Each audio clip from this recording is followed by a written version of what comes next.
श्रीमद भागवत महापुराण स्कंद पहिला अध्याय 12वा। श्री गणेशाय नमः। श्री वासुदेवाय नमः।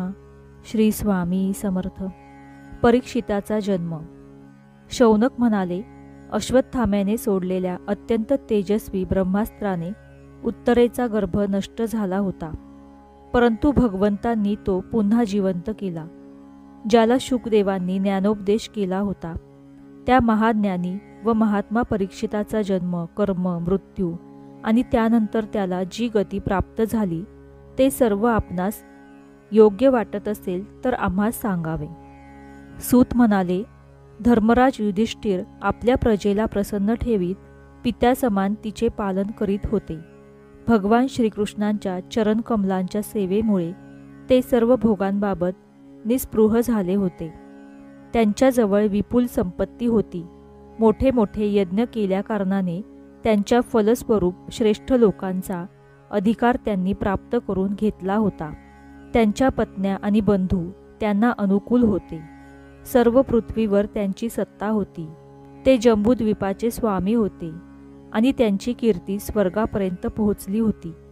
हे ऋषींनो, ज्याची देवताही इच्छा करतात अशी भोग सामग्री त्यांच्याजवळ होती, परंतु भुकेल्याला अन्नाखेरीज अन्य वस्तूंची अपेक्षा नसते। त्याचप्रमाणे भगवंतांशिवाय अन्य कोणतीच गोष्ट त्यांना सुखी करू शकत नव्हती।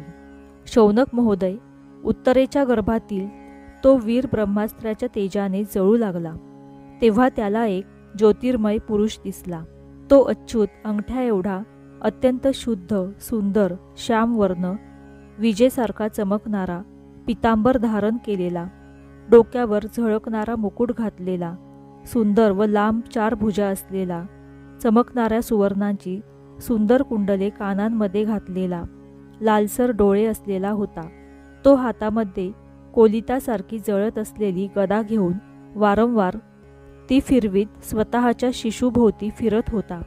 जसा सूर्य आपल्या किरणांनी धुक्याला पिटाळून लावतो त्याप्रमाणे त्या गदेने तो अस्त्र तेजाला शांत करीत होता। आपल्याजवळ असलेल्या त्या पुरुषाला बघून हा कोण आहे असा तो शिशु विचार करू लागला। अशा प्रकारे त्या 10 महिन्यांच्या गर्भस्थ शिशुच्या समोरच धर्मरक्षक अप्रमेय भगवान श्रीकृष्ण अस्त्र तेजाला शांत करून तेथेच अंतर्धान पावले। त्यानंतर अनुकूल ग्रहांचा उदय झाला असता सर्व सद्गुणांना विकसित करणाऱ्या शुभ मुहूर्तावर पांडुवंशीय परीक्षिताचा जन्म झाला। तो बालक इतका तेजस्वी होता की जणू पांडुराजानेच पुन्हा जन्म घेतला होता। महाराज युधिष्ठिरांनी प्रसन्न मनाने धौम्य कृपाचार्य आदी ब्राह्मणांकडून पुण्याहवाचन करून त्याचा जातकर्म संस्कार केला।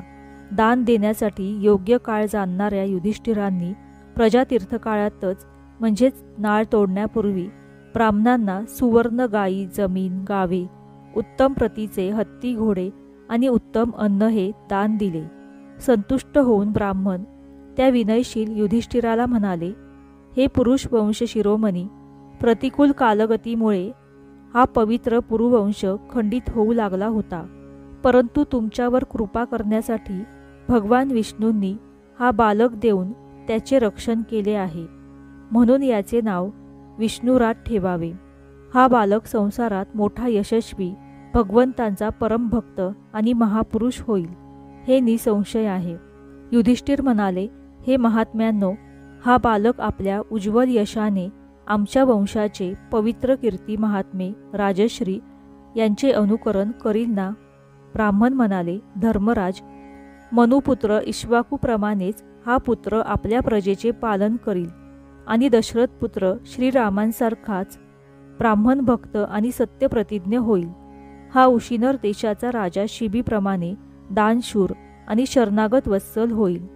तसेच यज्ञकर्त्यांमध्ये दृष्टपुत्र भरताप्रमाणे आपल्या वंशाचे यश पसरविल।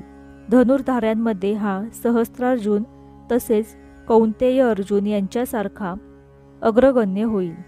हा अग्नीसारखा अजिंक्य आणि समुद्रासारखा दुस्तर होईल।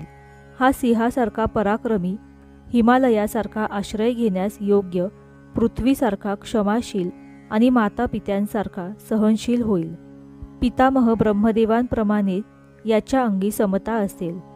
भगवान शंकरांसारखा हा कृपाळू होईल आणि सर्व प्राणीमात्रांना आश्रय देण्यामध्ये हा लक्ष्मीपती भगवान विष्णूंच्या समान होईल. समस्त सद्गुण धारण करणाऱ्यांमध्ये हा श्रीकृष्णांचा अनुयायी होईल. रंतीदेवासारखा उदार आणि ययातीसारखा धार्मिक होईल. हा बलीसारखा धैर्यवान आणि भगवान श्रीकृष्णांवर प्रल्हादासारखा निष्ठावान होईल. हा पुष्कळ अश्वमेध यज्ञ करील आणि गुरुजनांची सेवा करील. याचे पुत्र राजश्री होतील. मर्यादांचे उल्लंघन करणाऱ्यांना हा दंड देईल. पृथ्वीच्या आणि धर्माच्या रक्षणासाठी हा कलीला शासन करील. ब्राह्मण कुमाराच्या शापाने तक्षकापासून आपला मृत्यू होणार हे ऐकून हा सर्व आसक्ती सोडून देऊन भगवत चरणांना शरण जाईल. हे राजा, व्यासपुत्र शुकदेव यांच्याकडून हा आत्म्याच्या यथार्थ स्वरूपाचे ज्ञान प्राप्त करून घेईल आणि शेवटी गंगात टाकी आपल्या शरीराचा त्याग करून निश्चितपणे अभयप्रद प्राप्त करून घेईल. ज्योतिषशास्त्रातील तज्ज्ञ ब्राह्मणांनी युधिष्ठिरांना याप्रमाणे सांगून आणि मान सन्मान स्वीकारून ते आपापल्या घरी परतले. तो हा बालक पृथ्वीवर परीक्षित नावाने प्रसिद्धीला आला, कारण या श्रेष्ठ बालकाने गर्भामध्ये असताना ज्या पुरुषाचे दर्शन घेतले होते त्याचे स्मरण करीत तो लोकांची अशा रीतीने परीक्षा घेत होता की यातील कोण त्या पुरुषासारखा आहे. जसा शुक्ल पक्षातील चंद्र दिवसेंदिवस आपल्या कलांनी पूर्ण होत होत वाढत जातो, तसाच तो राजकुमार वडील करत असलेल्या पालनपोषणाने दिवसेंदिवस वाढत गेला. याच वेळी स्वजनांच्या वधाचे प्रायश्चित्त घेण्यासाठी म्हणून राजा युधिष्ठिरांनी अश्वमेध यज्ञ करण्याचा विचार केला. परंतु प्रजेकडून वसूल केलेला कर आणि दंड या व्यतिरिक्त अन्य धन नसल्याने ते काळजीत पडले. त्यांचे मनोगत जाणून भगवान श्रीकृष्णांच्या प्रेरणेने त्यांच्या भावांनी उत्तर दिशेला राजा मरुत्त आणि ब्राह्मणांनी सोडून दिलेले पुष्कळसे धन आणले. त्या धनातून यज्ञासाठी लागणारी सामग्री गोळा करून स्वजन वधामुळे भ्यायलेल्या धर्मपुत्र महाराज युधिष्ठिरांनी 3 अश्वमेध यज्ञांच्या द्वारा भगवंतांची पूजा केली. युधिष्ठिरांच्या आमंत्रणावरून आलेल्या भगवंतांनी ब्राह्मणांच्या द्वारा त्यांचा यज्ञ संपन्न करून आपले सुहृदय पांडव यांच्या प्रसन्नतेसाठी ते काही महिने तेथेच राहिले. अहो शौनक, यानंतर बंधूंसहित राजा युधिष्ठिर आणि द्रौपदीचा निरोप घेऊन यादवांसह भगवान अर्जुनाला बरोबर घेऊन द्वारकेला गेले. अशा रीतीने स्कंद पहिला अध्याय 12 समाप्त. श्री वासुदेवाय नमः. श्री स्वामी समर्थ.